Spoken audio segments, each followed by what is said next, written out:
Ahora estás escuchando Podcast Agricultura.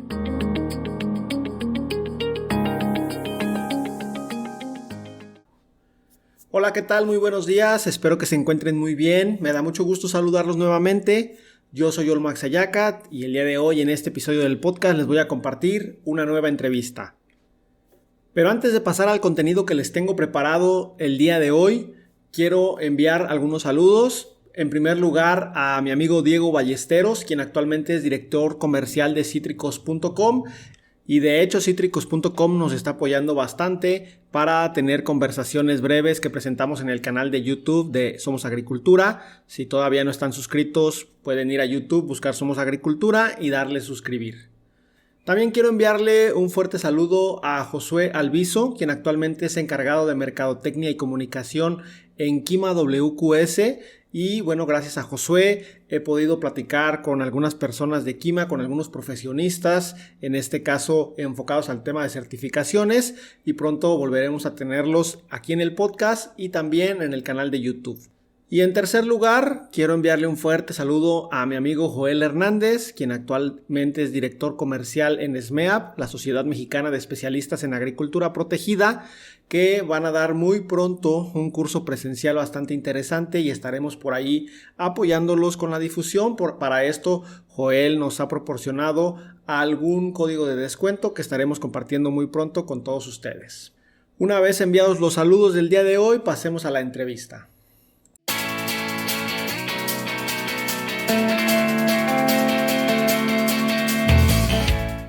Hola papá, mucho gusto saludarte y pues vamos a comenzar a platicar en esta ocasión sobre el campo mexicano en el contexto de la agricultura de subsistencia. Cuando nosotros hablamos de agricultura de subsistencia, hablamos de un tipo de agricultura que todos conocemos, pero que en el contexto actual del desarrollo agrícola de los países pareciera que no está presente, pareciera que no se está considerando. ¿Qué nos puedes tú comentar en este sentido de cómo se puede impulsar la agricultura de subsistencia para que pues forme parte del desarrollo agrícola, en este caso de México y de Latinoamérica? Mira, es un tema que debiera ser bastante importante por una serie de razones o circunstancias, las cuales pues ya quedaron demostradas ahora con el COVID, y es que en ese tipo de campesinos o agricultores, productores, como se les quiera llamar, es donde reside mucho de lo que se requiere para sostener el planeta: los bosques, la captación de agua, la captura de carbono, la producción de oxígeno, una serie de servicios ambientales, la protección a la biodiversidad, o sea, la vida silvestre, en fin. Pero yo quisiera empezar con la parte que se refiere a los objetivos de las Naciones Unidas para la Agenda 2030, las objetivos de la FAO. Se llaman de diferentes maneras, pero en esencia es lo que a nivel mundial se plantea para que el planeta pueda seguir soportando tanta población. Se plantean 17 objetivos generales, de los cuales pues prácticamente 9 tienen que ver con esta situación a las que nos estamos refiriendo, de la agricultura de subsistencia, de la agricultura campesina en los niveles más bajos. El primero, poner fin a la pobreza en todas sus formas y en todo el mundo.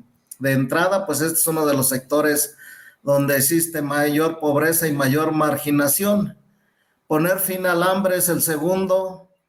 El tercero, garantizar una vida sana y promover el bienestar en todas las edades. El cuarto, garantizar una educación inclusiva, equitativa y de calidad, y promover oportunidades de aprendizaje durante toda la vida y para todos. Luego el quinto es lograr la igualdad de género, pero bueno, pues yo creo que en el campo también se requiere.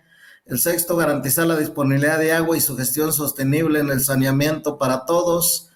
El séptimo, garantizar el acceso a la energía. Creo que también tiene que ver, pero es, digamos, más colateral. El octavo, promover el crecimiento económico inclusivo y sostenible, el empleo y el trabajo decente para todos. El noveno, contribuir con infraestructura resiliente. El décimo, reducir la desigualdad entre los países. El onceavo o el 11, lograr que las ciudades sean más inclusivas. Esto no tiene que ver tanto con el campo. El 12, sí, garantizar modalidades de consumo y producción sostenible, al igual que el 13, adoptar medidas urgentes para combatir el cambio climático y sus efectos. Y pues aquí es donde tenemos la posibilidad de establecer plantaciones forestales y muchas otras acciones para tratar de, si ya no revertir, pues que no siga avanzando esto del cambio climático. 14, conservar y utilizar los océanos. El 15, gestionar sosteniblemente los bosques, luchar contra la desertificación, detener e invertir la degradación de las tierras, detener la pérdida de la biodiversidad. Y el 16, promover sociedades justas. Y el 17, revitalizar la Alianza Mundial para el Desarrollo Sostenible. Okay. Esto lo señalo porque a veces se nos olvida que solo disponemos de este planeta. Entonces es muy importante, pues, mencionar que ya existe un marco general en el cual debieran desarrollarse todas las acciones tendientes a lograr una producción sostenible. Esto se plantea como la Agenda 2030, donde se señala que para el año 2050, o sea, alrededor de unos 30 años, pues vamos a tener serios problemas para alimentar a la población mundial, que será de más de 10,000 millones de habitantes. Sí. Y bueno, pues con esta pandemia señalaba que nos ha quedado claro de que ya no pueden existir fronteras políticas, fronteras naturales, pero aún esas fronteras hay elementos que las traspasan y a todo mundo afectan. Y esos elementos pues ya quedó claro con el coronavirus, pero sería lo mismo con la circulación del aire, con las lluvias y con muchos otros elementos que se dan a nivel climatológico, que no importa dónde ocurre un fenómeno, pues finalmente va a afectar en otros lugares. Así se habla del polvo del Sahara que llega hasta América del Sur, o las erupciones volcánicas cuyas cenizas le han dado vuelta al mundo, en fin, una serie de cuestiones. Yo eso es lo que señalaría en cuanto a cómo enmarcar esta situación. Y dentro de toda esta situación, dentro de todo lo que mencionas de los objetivos de desarrollo sostenible y también de los objetivos deseables de la agricultura en un país, ¿dónde entra la agricultura de subsistencia? Porque pareciera ser que no la estamos contemplando desde ningún punto de vista. Eso es importante. Esta parte de qué es lo que se debiera hacer en lo referente a la producción de alimentos en cada uno de los países. No sé si en otros países esté claro para todo mundo, pero yo siento que acá en México, aún en la universidad en la que trabajo en Chapingo, como que no queda claro esta situación y como que son retazos lo que a veces se señala.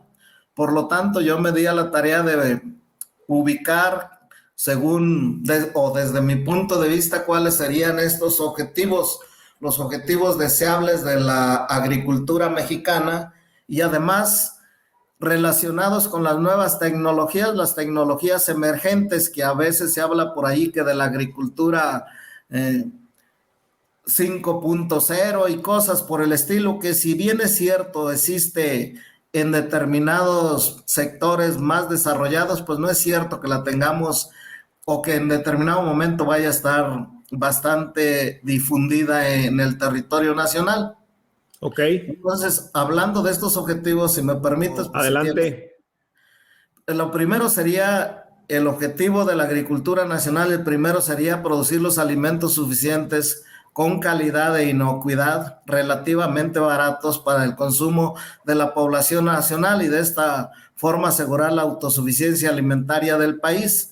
Con inocuidad, porque ya sabemos que en la actualidad pues se utilizan muchos químicos y algunos de estos están empezando a causar problemas.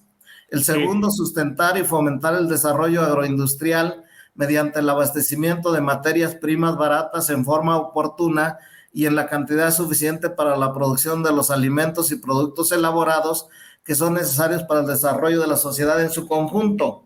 Si bien es cierto, por ahí se maneja que determinados productos, sobre todo las hortalizas, deben ser frescas, pues la verdad es que esto no sería posible si no hubiera un manejo post cosecha y sobre todo si no hubiera un envasado de algunos productos, de tal manera pues que si bien el planteamiento es correcto, pero no en todo el año disponemos de algunos productos por los que pues queda claro que hay que pasarlos a un proceso industrial para disponer de ellos, o de menos una cadena de frío. El tercero, contribuir a generar divisas para el desarrollo del país mediante la exportación de productos agropecuarios de alto valor económico, para los cuales México tiene las condiciones ecológicas que lo hacen competitivo en el plano internacional. Es común decir que en México contamos con casi todos los climas de que existen a nivel planetario, y efectivamente, aunque algunos estén pues nada más representados en las partes altas de los volcanes, pero esto es una de nuestras diríamos potencialidades que nos permitiría, con una planificación eficiente de la producción, pues seguir exportando y además producir para el consumo interno. En esto que acabas de comentar, o sea, estos tres primeros objetivos de la agricultura nacional, pues al final de cuentas, lo que mencionas, no veo dónde yo pueda entrar la agricultura de subsistencia, porque no es para generar divisas, no es para, digamos, el tema agroindustrial, de darle valor agregado a los alimentos, y pues también el tema de la calidad de inocuidad puede no estar ahí incluido. No sé si alguno de los otros objetivos que vayas a mencionar sea justamente, pues digamos, para rescatar la agricultura de subsistencia, o vuelvo a la pregunta inicial, ¿dónde entra? En el primero, producir los alimentos suficientes con calidad e inocuidad relativamente baratos para el consumo de la población nacional, y más adelante veremos que aquí es donde está el quid de la cuestión. Ahí está. No solo ese tipo de agricultura, todos los tipos de agricultura, que más adelante nos referiremos a ellos, están ahí. Bueno, voy a continuar con el cuarto y el quinto. Generar empleos e ingresos suficientes para contribuir a una vida digna para la población del medio rural, y así minimizar la emigración de la gente del campo hacia diferentes lugares, hacia las ciudades, hacia el extranjero, por falta de oportunidades.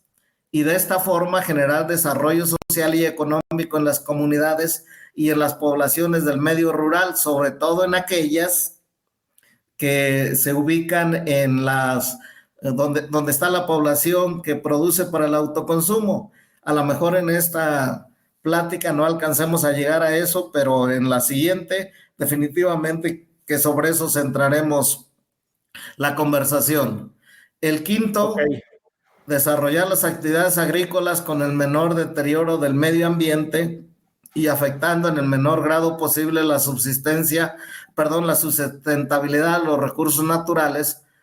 Para ello se requiere de un sistema de producción, implementar sistemas de producción intensivos, tanto en la agricultura como en la ganadería, en la silvicultura y en otros sistemas de producción, lo que implica pues producir lo mismo o más con los mismos recursos.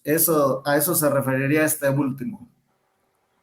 Ok, sin duda, pues interesante esto que mencionas. Al final de cuentas, un punto que yo quiero mencionar ahorita es que en México, buena parte de la agricultura medianamente tecnificada y altamente tecnificada tienen como objetivo principal, pues, al hacer negocio, ¿no? De hecho, por ahí hay una frase muy famosa que dice que los sistemas agrícolas actuales están enfocados no a la producción de alimentos, sino a la generación de recursos económicos. Y pues obviamente cuando pensamos en agricultura de subsistencia, pues nos vamos hasta otro extremo que a lo mejor no cuadra con esta visión moderna de la agricultura. En este sentido, ¿cuál es tu opinión al respecto de la importancia de la agricultura de subsistencia? Mira, en la mayoría de los análisis o estudios que se hacen sobre la agricultura mexicana, señalan estos aspectos de la agricultura, digamos, menos desarrollada. Pero a la hora que se van a plantear algunas alternativas, casi siempre se enfocan en los agricultores medianos hacia arriba y en los empresarios, y se queda abajo esta parte. De tal manera entonces que para desarrollar el campo mexicano, pues ya sabemos que se requieren una serie de tecnologías. Algunas de ellas serán a partir de lo que yo hacen los productores y algunas otras, pues definitivamente serán nuevas para ellos. De tal manera que en lo que sigue, pues voy a señalar sobre cuáles serían las características de estas tecnologías o que se deben considerar, qué aspectos se deben considerar para impulsar algunas tecnologías. Estas tendrían que ser apropiadas para predios pequeños y medianos. ¿Por qué para predios pequeños y medianos? Pues porque es donde menos se ha trabajado y donde además existen muchos conocimientos empíricos o tradicionales, saberes tradicionales se les llama ahora, que se pueden utilizar para a partir de allí desarrollar tecnologías, de tal manera que se requiere desarrollar tecnologías que sean apropiadas para aplicarse o implementarse en predios o parcelas pequeñas, además de medianas y grandes, lo que implica hacer más intensiva la producción para lograr altos rendimientos por unidad de superficie. Y esto pues debe estar encaminado tanto a cultivos comerciales como de autoconsumo. Nada más daría 2 o 3 ejemplos. Es utilizar el espacio vertical. Por ejemplo, aun cuando no sea en agricultura protegida, el chayote se le ponen tutores hacia arriba de diferentes formas y se está aprovechando el espacio vertical. Lo mismo con el jitomate.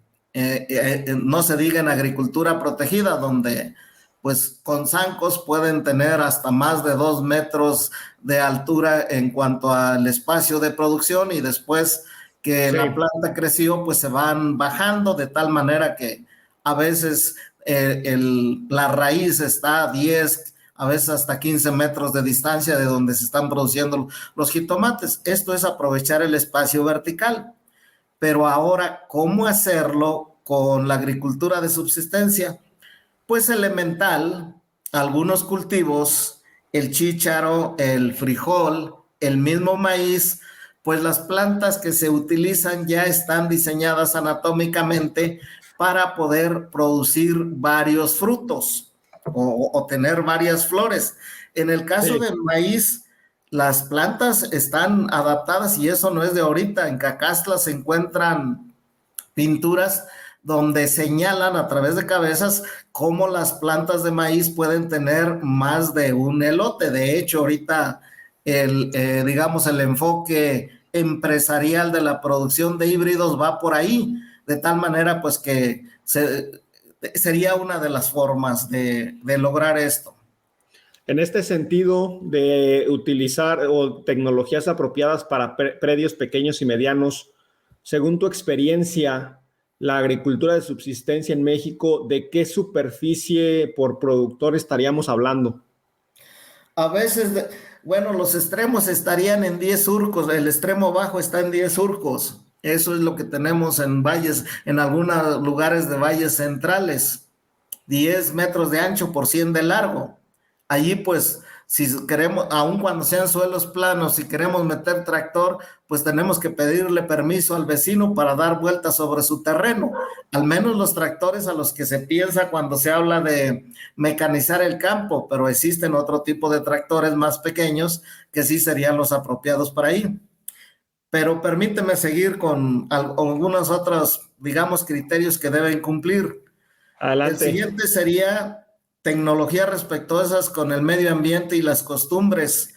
O sea que para el campo se requieren tecnologías que sean respetuosas con el medio ambiente y compatibles con el uso sustentable de los recursos, la existencia de ecosistemas o bosques, la vida silvestre, las costumbres, pero las buenas costumbres, digamos, y tradiciones de los pueblos, porque también hay algunas que no son las apropiadas, valores y tradiciones de la cultura nacional. Todo eso tendría que contemplarse. O sea, no tiene por qué ser elementos ajenos a la cultura de los diferentes lugares, sino a partir de allí tendrían que desprenderse.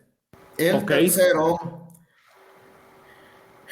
deben implementarse en condiciones restrictivas de suelo, agua y clima, que son tres de los factores centrales de la producción, ya que bueno, tenemos que aplicarla a terrenos que a veces tienen pendientes muy fuertes, con poco suelo, donde el clima presenta muchas variaciones. Si bien es cierto, tenemos todos los climas y podríamos decir que tenemos hasta los climas ideales, pero pues estos no son los que cubren la mayor parte de la superficie nacional.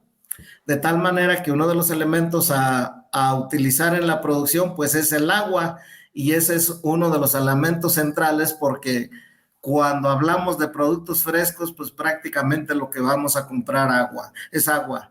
Cuando hablamos de granos, por ejemplo, pues también se requiere mucha agua para producirlos, aunque al final se ponga un determinado nivel de humedad que anda variando pues por ahí entre el 10, el 15, el 20% para su manejo.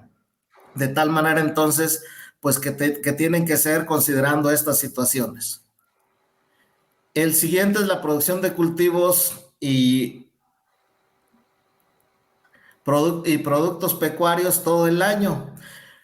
O sea, sistemas de producción que permitan obtener cultivos o productos de origen animal o vegetal, a pesar, en el caso de los productos, digamos, de los vegetales, de los cultivos, pues que se pueda llegar a la cosecha a pesar de que haya bajas temperaturas, heladas o algunos otros factores ambientales, pues que provocan una serie de desastres. Y lo mismo para otro tipo de productos, de tal manera pues que allí debemos ingeniárnoslas para llegar a esto si queremos pues aterrizar en una autosuficiencia alimentaria. Y hago hincapié en esto porque en muchos lugares de donde está esta agricultura no es de subsistencia es que apenas les alcanza para pasar el año, es de infra, que están por abajo de la subsistencia, de tal manera, y pues es alrededor del 50% de los productores. Estamos hablando de alrededor de unos 2 millones a 3 millones de unidades de producción. En personas, pues son muchas más. Sí.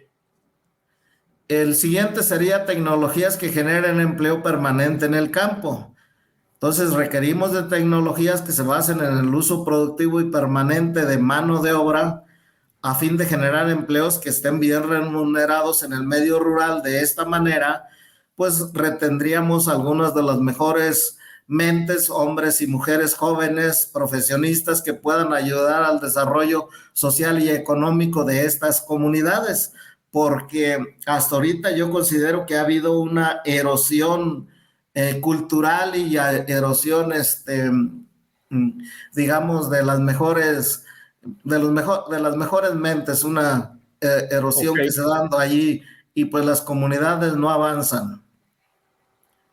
Que sean tecnologías al alcance de productores de bajos ingresos o productores pequeños, pero de los medianos. ¿Por qué señalo esto? Bueno, de todo lo que he andado en los invernaderos y en la agricultura empresarial, pues ellos pueden traer los técnicos desde el otro lado del planeta si lo requieren. En cambio, para estos otros, pues tienen que ser tecnologías que se puedan aplicar a sus condiciones, que sea relativamente fácil de aplicar en lugares o con productores de poca superficie, y por lo tanto pues que estén al alcance de los productores medianos y pequeños sobre todo. Eso es, digamos, los requisitos que debieran cumplir estas tecnologías que debíamos implementar, sobre todo para este tipo de agricultura. Aquí me queda la duda, y no sé tú qué piensas al respecto, sobre quién está desarrollando tecnologías para este tipo de agricultura, porque al final de cuentas, pues quien desarrolla tecnología para la agricultura quiere obtener un retorno sobre la inversión. Entonces, pues yo no he visto, digamos, empresas muy enfocadas obviamente a la agricultura de subsistencia. Debería ser las universidades públicas como la que tú estás, debería ser el gobierno. ¿Quién debe impulsar estas tecnologías con estas características que tú mencionaste? Pues definitivamente que tendría que ser el Estado y los entes de investigación. Por ejemplo, ahorita se dice que algo anda desarrollando el CIMIT. Yo no me he metido mucho a eso, pero creo que el enfoque debiera ser como el que va más integral, como el que vamos a ver más abajo. De esto, pues lógicamente esto me lleva a contestarte qué requisitos se requieren para poder desarrollar estas nuevas tecnologías. Y lo primero, pues, es desarrollar investigación aplicada para adaptarla y validarla en diferentes condiciones ambientales o regiones. Esto no se ha podido clarificar y de repente aquí mismo en la Universidad Autónoma de Chapingo, algunos plantean una cosita pequeña y que creen que con eso ya van a solucionar el problema. Definitivamente el problema es más grande y se le tiene que encontrar un desarrollo integral. De eso vamos a abundar bastante ahorita, más adelante, pero sobre todo en la siguiente plática. Debe haber formación de técnicos calificados en las nuevas tecnologías, o sea, que las sepan manejar, pero hay una cosa importante. Estas tecnologías también se aplicarían para algunos, para desarrollar en esos lugares, además de cultivos de autoconsumo, cultivos para el mercado, porque de todas maneras requieren dinero para comprar zapatos, ropa y algunas otras cosas que no se pueden producir. Entonces, Sí. también tiene que haber formación de técnicos calificados en la comercialización de estos productos para que a su vez puedan,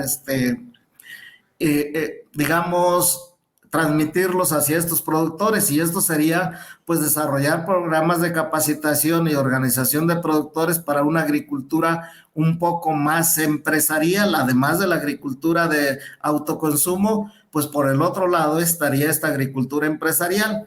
El esquema sería un productor que cuenta con 1 hectárea, pues a lo mejor que en 3/4 de hectárea se siembra el maíz y saque el suficiente para comer todo el año, y en el otro 1/4 de hectárea pues esté produciendo algún cultivo comercial que lleve a los mercados locales. O lo Ok. otro sería más bien verlo a nivel de comunidad, que unos produzcan el maíz, que otros el jitomate, y a nivel de comunidad se abastezca. De eso más adelante podemos hablar un poco más de estas ideas.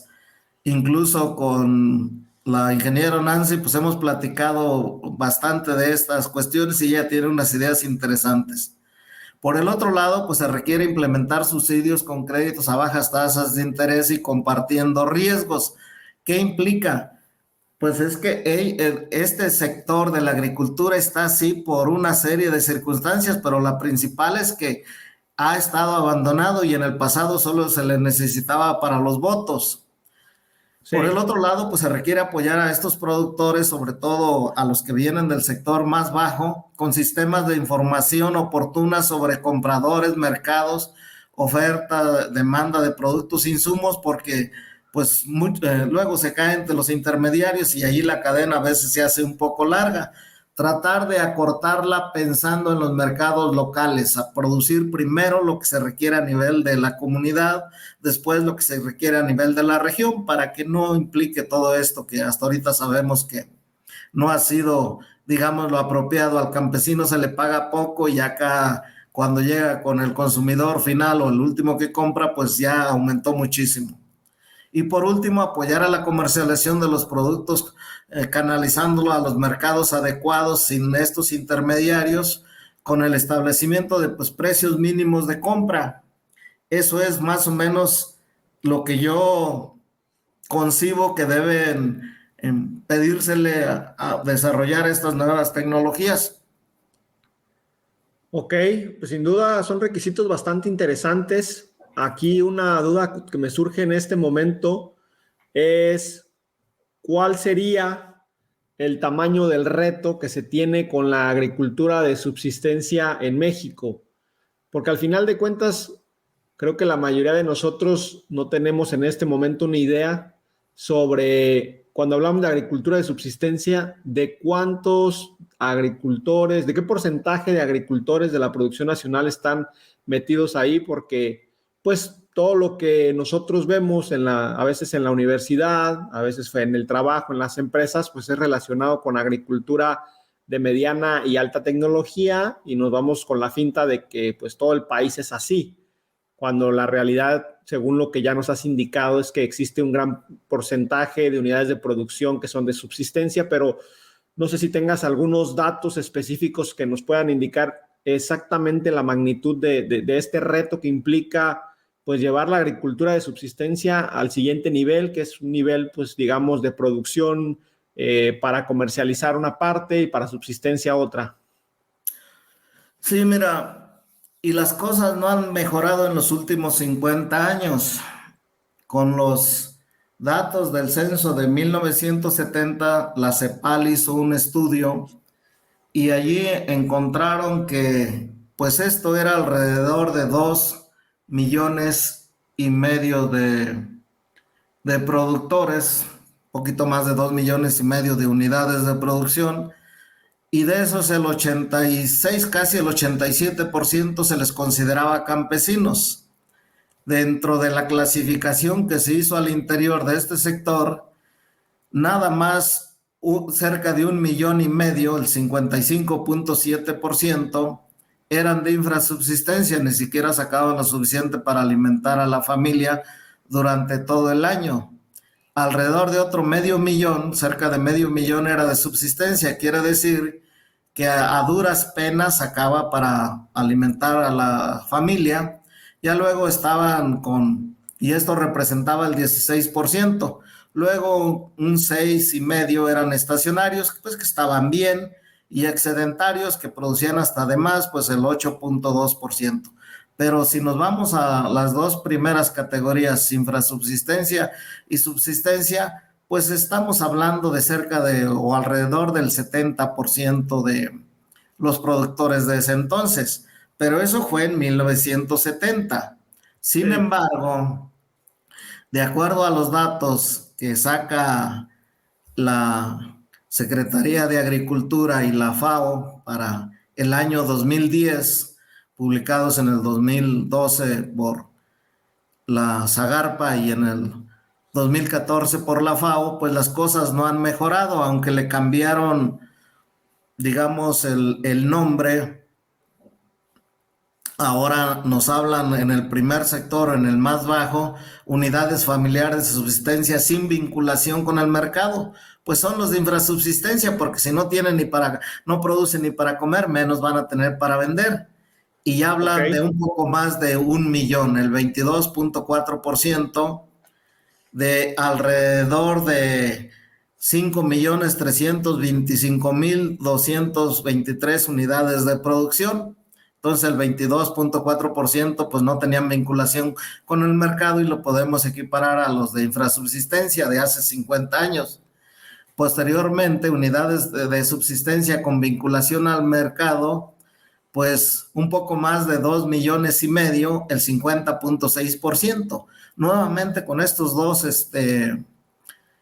sectores, con estas dos categorías, pues nos vamos al 70%, y estamos hablando de datos relativamente recientes, los que se obtuvieron hace 12 años. O sea que no ha mejorado en las condiciones para este sector a pesar de todos los avances. En otras palabras, tenemos el 70% de las unidades de producción o de las familias campesinas en la categoría de pobres. Vaya, no, pues sin duda números bastante interesantes que demuestran una realidad que a veces desconocemos sobre el campo mexicano. En este sentido, estoy entendiendo entonces que estamos hablando de agricultura que podríamos llamar de subsistencia o autoconsumo, y hemos hablado también de agricultura empresarial o agricultura más comercial, con fines meramente comerciales, donde obviamente entra el tema de las agroexportaciones en México. ¿Estos serían los dos tipos de agricultura a grandes rasgos que tenemos en el país, o existe algún otro? Se habla de la agricultura campesina o la de autoconsumo, y aquí pues están las categorías, desde aquellos campesinos o productores de este sector pues que se están enriqueciendo. Finalmente hay una parte transicional o dinámica, o sea, los empresarios que se están empobreciendo o los campesinos que se están enriqueciendo. Pero es un sector transicional y que siempre ha rondado por ahí alrededor del 10%, más o menos. Sin embargo, los extremos, pues sí serían la agricultura campesina o de autoconsumo y la agricultura comercial y empresarial. Ahora bien, ¿cuál es el papel de cada una de estas en la producción de alimentos? Bueno, pues la agricultura de autoconsumo de estos productores que decimos que pues rebasan el 50%, ellos la lógica o en lo que ellos están pensando al producir es para alimentar a la familia. A veces Sí. incluso con cultivos comerciales como sería el café. A lo mejor en alguna ocasión en valles centrales veía que estaban sembrando ajo o cosas que no se pueden consumir directamente, pero pues lo que tienen allí es para comprar el maíz, para comprar el frijol, aquello que requieren para su subsistencia. Entonces, yo no dudo que por ahí haya algunos que también estén en la producción de agave para el mezcal, pero es la misma circunstancia. Ellos están, digamos, que la técnica o el medio, eso es lo que les permite tener, y bueno, pues, pero lo están haciendo como una forma de obtener los recursos necesarios para comprar los bienes de subsistencia. Y aquí, pues, a nivel del país, pues, si estamos hablando de alrededor de la mitad, aunque se nos va casi hasta los 3 millones de unidades de producción, pues pensando en que por unidad de producción sean unas 5 gentes, pues 3 por 5, pues no son todavía muchos mexicanos, pero son mexicanos que también tienen derecho a vivir bien. Sí. Luego está la agricultura comercial que produce para el mercado interno. Esta está constituida por productores medianos y grandes que van a abastecer los diferentes tipos de mercado, y es importante su papel, pues definitivamente. Por allí, a grandes rasgos, se maneja algo de que dicen que si el campo no produce, la ciudad no come, y esto es cierto, pero a veces no se dimensiona. Y bueno, pues son estos productores que por las circunstancias propias de ellos, pues están pensando en abastecer el mercado, los mercados nacionales a diferentes tipos, o sea, desde los tianguis estos que van y se ponen un día hasta los grandes mercados. Y luego estaría la agricultura empresarial. Yo a una le llamo comercial y a la otra empresarial, porque esta tiene como finalidad pues la exportación para cobrar en dólares, a Ok. vender a los países de altos ingresos, y eso está bien, es parte de lo que yo señalaba, producir aquello que en el país se puede producir para exportar y para tener dólares para el desarrollo también económico y social. Ahí luego hay algunos problemas con los salarios, pero bueno. Y estos podríamos decir que son a grandes rasgos los 3 tipos de productores que producen los alimentos en México. Sin embargo, ya cuando hablamos de comprar estos alimentos, pues también nos llegan alimentos de otras partes del país, que son los alimentos de importación. Y bueno, pues estamos en un mercado globalizado, aunque seamos una sociedad nacional, pues ya tiene, al igual que todas, aún las menos desarrolladas, pues tienen vínculos con el exterior, y este no iba a ser, digamos, la excepción.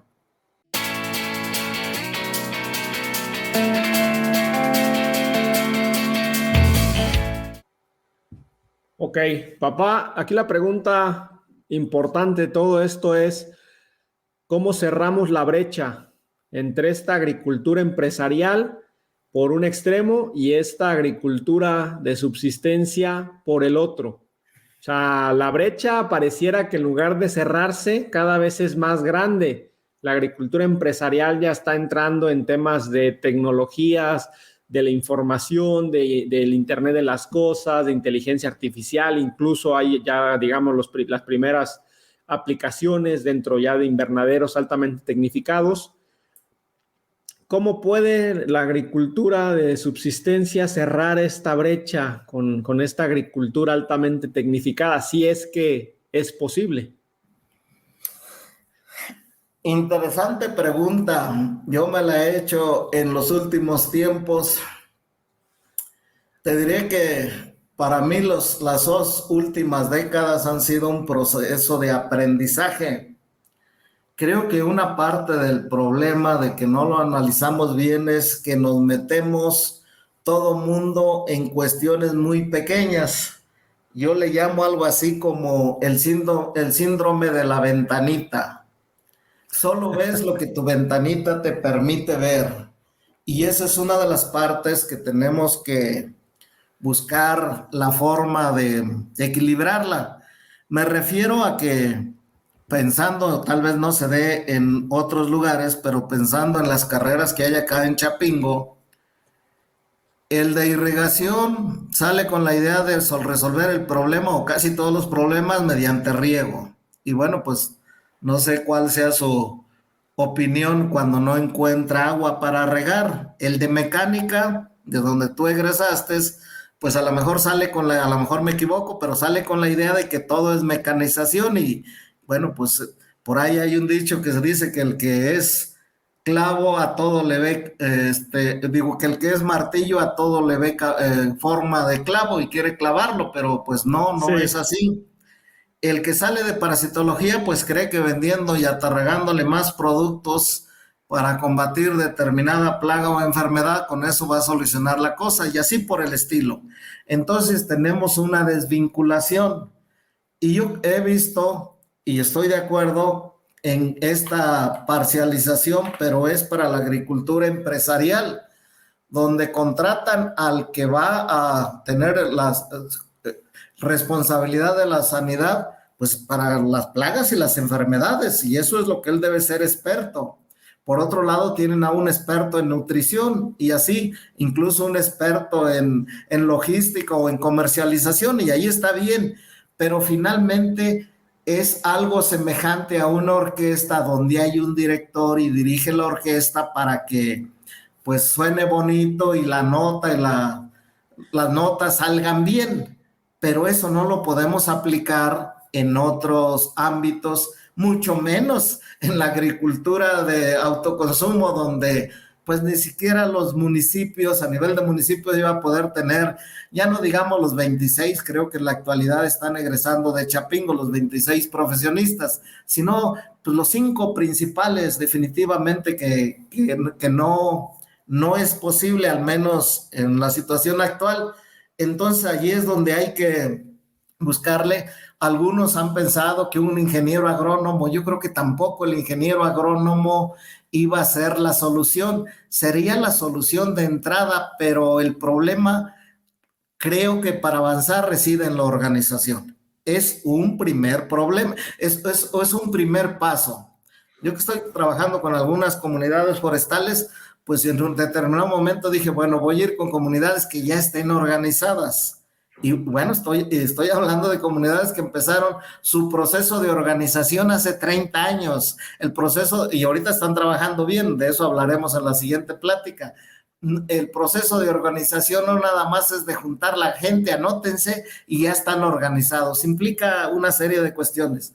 Ahora con este programa de Sembrando Vida que nos hemos dado la oportunidad de visitar 3 de estas comunidades con el enfoque de cómo está la organización, pues resulta ser que 2 comunidades que ya llevan un buen tiempo, alrededor de 30 años, organizados y trabajando en conjunto, han superado a la de Oaxaca y en Oaxaca pues pensamos que a través del tequio y otra serie de cuestiones pues tienen más la cultura de la organización.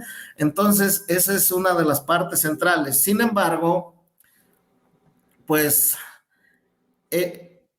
podríamos decir cuál sería la importancia de esta agricultura de subsistencia.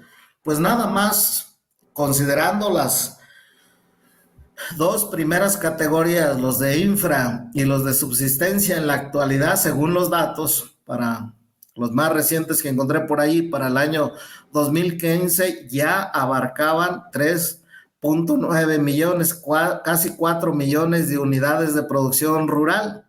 De las 5 millones y cachito, se habla por ahí alrededor de 5.5 millones de unidades de producción rural, que son las que tenemos en el país.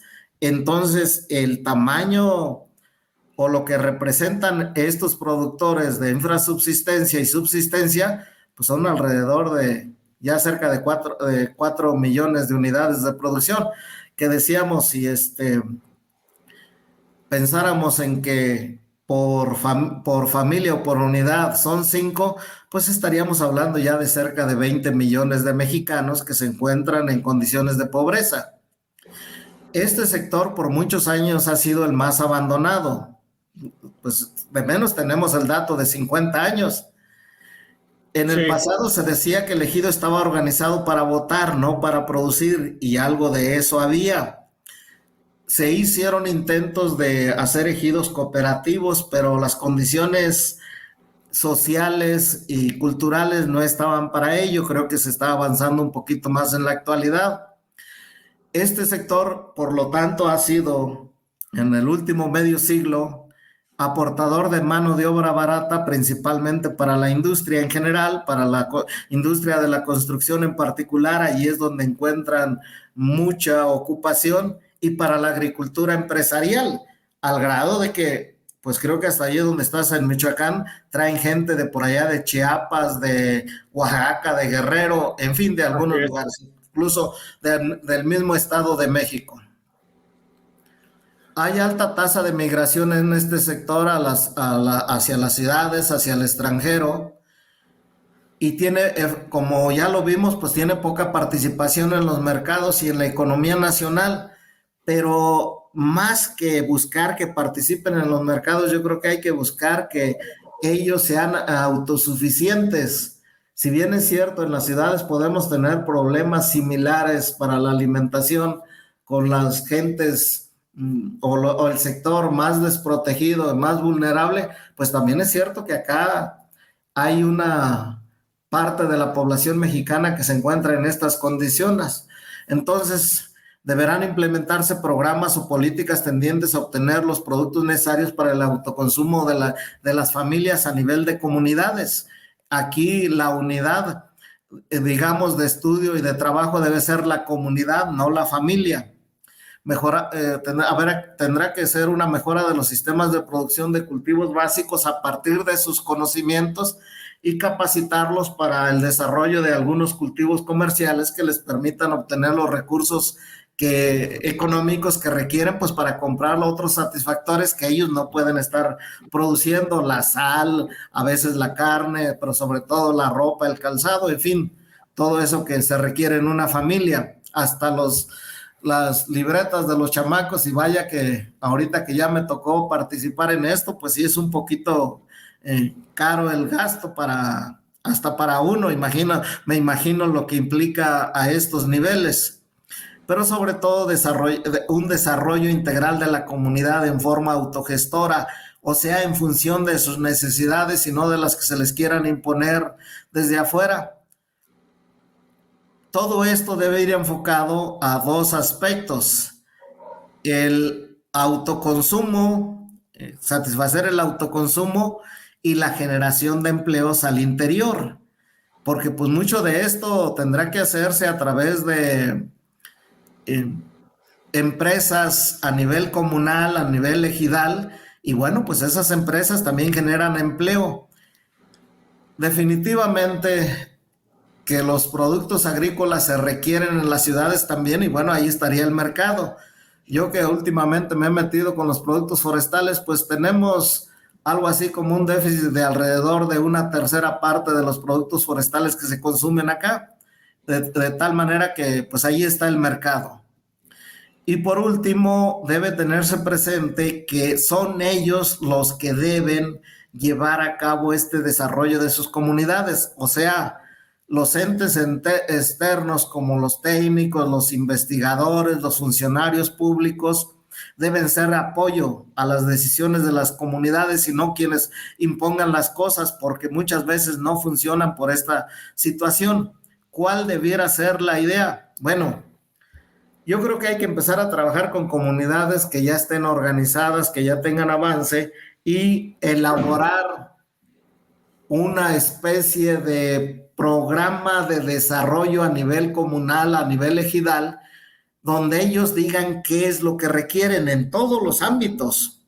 Por ahí ya platicando con algunos ejidos que están en el desarrollo forestal, pues uno de ellos decía, es que nosotros podemos liderar la organización regional de los ejidos y poner incluso un despacho de técnicos que den los servicios técnicos forestales. No tenemos por qué estar dependiendo de otros, nosotros mismos podemos, ellos tienen ya varios proyectos funcionando y otros en mente, pero pues quedamos con ellos de hacer este programa de desarrollo a corto y mediano plazo, donde incluso se les pueda plantear a los jóvenes de esas mismas comunidades, miren, aquí necesitamos médico, aquí necesitamos este tipo de profesionistas, licenciados, programadores a futuro, porque pues nuestro desarrollo va a apuntar de esta manera y aquí vamos a necesitar a alguien que esté trabajando estas cuestiones de computación, de tal manera que se vayan integrando para que al rato pueda haber pues los técnicos de ahí mismo, que eso ha sido una experiencia bastante grata, sobre todo en la parte de Guayacocotla, como los técnicos forestales y algunos otros, por ser hijos de ejidatarios o algunos ya ejidatarios, pues están impulsando fuertemente esto.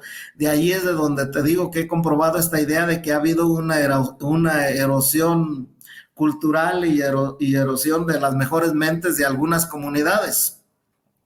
Esa es la idea. Ya para ir terminando esta conversación sobre este tema tan interesante, me queda una duda. Sé que vamos a hablar de esto después, pero ahorita si nos puedes decir, según tu experiencia, porque ya como bien comentaste, has trabajado con comunidades rurales, comunidades forestales en este caso, ¿cuál es la clave de las comunidades más exitosas en temas de organización que tú te has podido percatar? ¿Cuál es la diferencia básica entre esa comunidad que está bien organizada y esa comunidad que no está bien organizada? Mira, por un lado tienen que llegar a un acuerdo de que van a discutir las cosas, se van a presentar diferentes posiciones y aquella que al final se adopte por la mayoría, los demás deben respetarla. Esa es una cuestión central. Para esto, las comunidades que están más avanzadas tienen su propio reglamento interno, que lo han hecho pues con el apoyo de la Procuraduría Agraria, pero en función de cómo quieren que sean las cosas internas, las multas, el cumplimiento, cómo deben ser, ahí está reflejado eso. Esa es una de las primeras partes para empezar a organizarse. Pero una forma de avanzar es las comunidades instructoras o comunidades escuelas. Muchas veces los productores pues ven llegar a los técnicos, les hablan con palabras que a veces no se entienden o ellos no las entienden y se les presenta un mundo ideal, a veces incompleto porque nada más se habla sobre un aspecto, pero ellos pues escuchan porque a lo mejor no tienen en ese momento otra cosa que hacer, pero es diferente cuando a esas gentes que están interesadas en algo se les lleva a una de estas comunidades y es de campesino o de productor a productor, donde les están hablando en su mismo lenguaje y les están diciendo cómo lograron ellos su proceso de consolidación, de organización y de las empresas que tienen funcionando.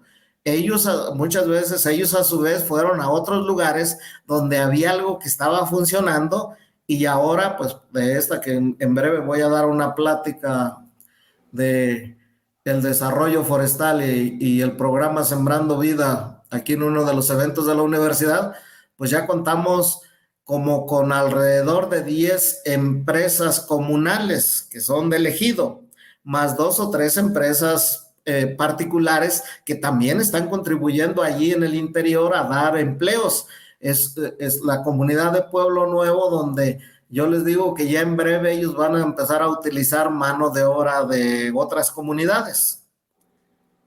Entonces no es un proceso sencillo y hay que plantearlo a largo plazo. Tienen que ser programas trascendenales. No pueden, ahorita el programa Sembrando Vida pues algo está haciendo, pero siempre es lo mismo, o cuando llega alguien de la universidad que a dar servicio sobre hidroponía, por ejemplo, pero nada más es hidroponía o manejo de invernaderos. Al rato por allá llega otro desvinculado a hablarles de cómo mejorar la alimentación del ganado. Todo eso debe estar integrado, donde incluso los mismos productores digan, para nosotros ahorita es prioritario esto. Y te digo dos ejes centrales: la autosuficiencia alimentaria al interior de las comunidades y generar empleo para aquellos jóvenes que quieran quedarse. Muy bien, pues gracias por esta conversación, papá, por compartir tus conocimientos y experiencias sobre este tema. Seguramente seguiremos platicando otros temas bastante interesantes. Pues es de lo que he aprendido por ahí, tratando de ver fuera de las paredes de la universidad, porque yo digo que acá luego se crean cosas interesantes, pero no dejan de ser laboratorio. Y del laboratorio tenemos que llevarlas a la realidad con productores cooperantes, y solo hasta que hagamos el ajuste, sobre todo el ajuste económico, podemos decir si pueden o no funcionar, porque acá pues muchas veces no nos fijamos en cuánto nos cuesta, y está bien, es el conocimiento por el conocimiento, pero muchas veces cometemos el error de quererlo llevar tal cual sin hacer los ajustes que la realidad impone. Y yo señalo que acá pues no pasa nada si un experimento falla o si no se obtienen los resultados. Finalmente no vivimos de eso, vivimos de nuestro salario como profesores e investigadores, pero afuera el productor sí vive de eso que queremos cambiarle a veces.